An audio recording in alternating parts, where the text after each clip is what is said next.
Bonjour, puis bienvenue à notre discussion d'aujourd'hui.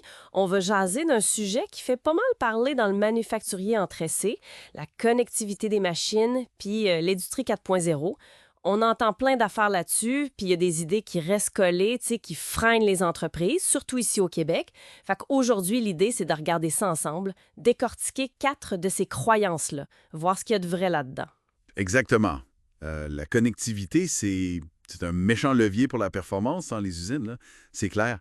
Mais comme tu dis, il y a encore beaucoup d'hésitations. Souvent, ces idées reçues, c'est plus des blocages mentaux qu'autre chose. On va regarder ça, puis voir que c'est souvent bien plus accessible et pertinent qu'on le pense. OK, parfait. Première croyance qu'on entend tout le temps. Chez nous, on fait de l'unitaire, ça ne fit pas avec la connectivité. Mesurer le temps par pièce, si on la refait jamais, ça donne quoi? T'entends ça souvent. Tellement souvent. Mais regarde, c'est une perception qui est pas tout à fait juste. La grande majorité des PME manufacturières qu'on accompagne, elles font justement de l'unitaire ou des petites séries. L'affaire, c'est qu'il ne faut pas se concentrer sur la performance de la pièce, mais sur celle de la machine.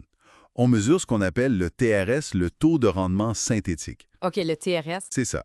Grosso modo, ça dit, OK, pendant combien de temps ta machine a réellement roulé, puis fait des bonnes pièces, à la bonne vitesse, comparé au temps où elle aurait dû rouler. Le but, ultimement, c'est simple. Il faut maximiser le temps où la machine produit. Une machine arrêtée, là, peu importe ce qu'elle fait, ça coûte l'argent. C'est quand les spindles tournent qu'on fait de l'argent. Mhm. Puis souvent, ce qui est intéressant, c'est que ça révèle pourquoi elle arrête. L'attente de matière, un setup trop long, des micro-arrêts, des affaires qu'on ne voyait pas avant. Fait que même si les pièces changent tout le temps, on peut voir des tendances sur la machine elle-même. Exact. Mettons que ton TRS te montre que 30% du temps perdu sur une machine, c'est pendant les réglages entre les jobs. Ben là, tu as une piste claire. OK, là, tu peux agir. C'est ça. Standardiser des affaires, optimiser tes programmes, ça devient visible. C'est souvent dans les shops qui roulent avec des cellules, des machines individuelles, même avec du travail manuel, que les gains sont les plus gros au début. Le potentiel est là. Ça fait du sens. Mais ça m'amène direct à la deuxième objection. Mes machines sont bien trop vieilles pour ça. L'équipement a 20-30 ans. Ah, le classique. Écoute, honnêtement, l'âge de la machine, ça n'a quasiment pas d'impact. Ah ouais? Oui, le petit slogan qu'on répète souvent, c'est « Si ta machine a de l'électricité, on est capable de la connecter. Comment ça? » Sans tout virer à l'envers, c'est rare qu'on utilise des protocoles de communication modernes, même sur des machines neuves, figure-toi donc. La méthode la plus courante puis la plus fiable, c'est d'aller chercher les signaux électriques directement dans le panneau de contrôle. OK. Que ta machine ait 5, 20 ou même 40 ans, les signaux de base, est-ce qu'elle roule, est-ce qu'elle est arrêtée, est-ce qu'elle est en alarme, ça existe depuis toujours. On installe une petite boîte, un capteur, puis on lit ces signaux-là. C'est pas mal universel. Puis c'est long à faire? Non, justement. Souvent, c'est une affaire de quelques heures par machine, puis on n'a même pas besoin d'arrêter la production pour le faire. L'âge moyen des machines qu'on voit connectées, là, ça dépasse souvent 15, 20 ans. Une vieille fraiseuse peut très bien te donner des données super utiles. OK, ça change la donne pour bien du monde. Mais là, il y a l'autre crainte. Le projet interminable. Troisième mythe. Ces projets-là, c'est compliqué puis ça finit plus. Les mondes ont peur de s'embarquer dans de quoi, comme un ERP. T'sais. Oui, c'est important de faire la différence, là. Un projet de connectivité machine, c'est pas toute la même affaire qu'implanter un ERP. C'est beaucoup, beaucoup plus ciblé et rapide. Plus rapide comment? Typiquement, un projet standard, de l'analyse initiale jusqu'au support post-formation, ça se fait en dedans de 5 semaines environ. Puis ça demande très peu de temps aux équipes internes. Tu as besoin de ton électricien pour brancher les boîtiers, puis après ça, c'est surtout former les opérateurs à regarder la nouvelle information. Donc, c'est pas un projet qui mobilise tout le monde pendant des mois. Non, vraiment pas. Les fournisseurs spécialisés, on offre des solutions pas mal clés en main. C'est conçu pour être un quick win. Le retour sur investissement est souvent en moins de 3 mois. On vient juste ajouter une couche de visibilité, on ne change pas toute la shop du jour au lendemain. Moins de 3 mois, c'est rapide en titi. Puis ça donne quoi comme résultat concret en général? Les chiffres parlent pas mal. En moyenne, on voit le TRS grimper de 15 % dans les 6 premiers mois.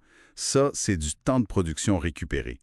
Les arrêts non planifiés peuvent chuter de 25 % puis les temps de setup diminuer de 30 %. Quand même. Pour une PME québécoise typique, chaque point de TRS gagné, ça peut valoir entre 15 000 et 70 000 $ par année, par machine, en économie ou en capacité additionnelle. C'est significatif.